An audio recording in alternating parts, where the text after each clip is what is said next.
Welcome to this explainer, where we're going to dive into a classic, honestly fascinating tragedy of corporate hubris. Today, we're unpacking exactly how Nokia, which was once an absolutely unstoppable global tech giant, lost everything. I mean, their phones were everywhere, their profits were soaring, their future looked completely 100% impenetrable. And then, a man walked onto a stage holding a small black rectangle, and within just a few short years, the entire Nokia empire began to collapse. So let's jump right in and look at how one of the most powerful companies in the world made a multi-billion-dollar mistake. Let's kick things off with a number that is just staggering to think about today: 50%. Take a second to really let that sink in. Back in 2007, Nokia didn't just have a comfortable slice of the global smartphone market. They controlled nearly half of the entire industry. One single company, holding 50% of the market worldwide. It's almost unbelievable now. Section 1. The Unstoppable Mobile Empire, Establishing Dominance. So, in the early 2000s, Nokia wasn't just a phone company, they were the phone company. If you owned a mobile phone back then, there was an incredibly high chance it was made by them. And a huge part of that was thanks to this absolute legend of a device, the indestructible Nokia 3310. People literally joked that this phone could survive anything. A drop off a 10-story building, getting run over by a car. It was basically hardware perfection for its time. But here's what you really need to take away from this. The massive, unprecedented success of this nearly indestructible hardware created a very, very dangerous sense of invincibility within the company. For a while there, it felt like the company itself was just as indestructible as the 3310. That peak dominance is perfectly captured by their market share. Imagine the entire global market, and half of that is just Nokia, while absolutely everyone else is left fighting for the remaining scraps. It makes total sense why investors absolutely loved them, why customers trusted them, and why their competitors were terrified of them. But, when you reach this level of monumental success, you kind of start believing you're completely unbeatable. And success creates some massive blind spots. Which brings us to Section 2, the hardware v. software shift, a fatal blind spot. We have to talk about the exact day everything changed. January 9th, 2007. Steve Jobs walks onto a stage in California and introduces a product that honestly looked super strange to the rest of the industry at the time. It had no physical keyboard, no buttons. It was just this giant glowing touchscreen. So how did the undisputed kings of the mobile world react? Well, Nokia executives actually laughed at it. They called it expensive, limited, and impractical. They looked at this sleek touchscreen device and were overwhelmingly confident that their massive, loyal customer base would never, ever switch to something so fragile and radically different. And this moment right here perfectly contrasts the hardware versus software strategies that ended up defining this entire era. Nokia looked at the iPhone and they just completely misunderstood what it was. Nokia thought they were still competing in the traditional phone business. Their strategy was strictly hardware: give people physical keyboards and extreme durability. Apple, on the flip side, wasn't trying to build a traditional phone at all. Their strategy was to build a software-first ecosystem, basically a touchscreen computer that just happened to fit in your pocket. And this brings us to the core lesson of this immense paradigm shift.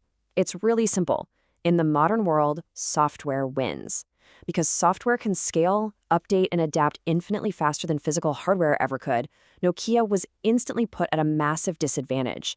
They were out there playing a hardware game in a world that had suddenly, almost overnight, transitioned to a software-first reality. Moving on to Section 3, missing the Android opportunity, the paralysis. Now, you might be wondering, if they saw Apple making these huge moves, why didn't Nokia just pivot? The answer is internal chaos. As the competition heated up, Nokia didn't unite. Actually, scratch that, they completely fractured. Teams were constantly arguing. Middle managers were absolutely terrified of making a mistake, which meant innovation ground to a halt. Decision-making became painfully, agonizingly slow. So while Apple was out there moving fast and breaking things, Nokia was essentially trapped by its own massive size.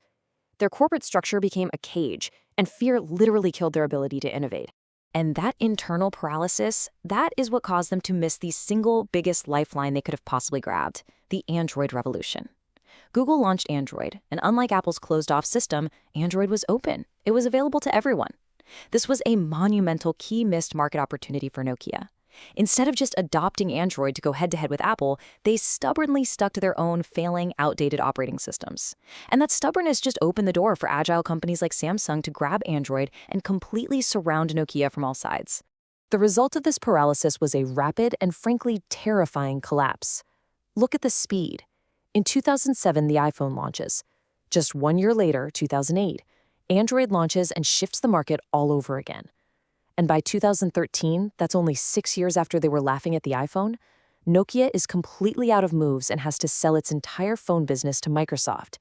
It brilliantly and tragically illustrates a universal truth in the tech sector. Slow decision-making is incredibly dangerous. Section 4. The collapse of a giant. The ultimate cost. The aftermath of these strategic blunders was just incredibly dramatic. Year after year, that massive 50% market share rapidly shrank to nothing. Their once soaring profits disappeared entirely. Customers enthusiastically left for all the new software-driven smartphones, and the investors completely panicked. The undisputed king of mobile phones lost its throne, and an entire era of technology came to a definitive end with that Microsoft acquisition. So why does all of this matter to us today? Well, Nokia didn't lack money. They literally had billions. They didn't lack talent. They had some of the best engineers on the planet. They failed because success made them comfortable, and comfort made them slow. The biggest threat to success isn't failure. It's believing you are too successful to fail. Today, Nokia's story is taught in business schools all over the world as a severe warning. The ultimate lesson here? The bigger you are, the harder you must adapt. It proves that absolutely no company is too big to fail, and no leader, no matter how dominant their market share is right now, can ever afford to just stop learning and adapting to new paradigms.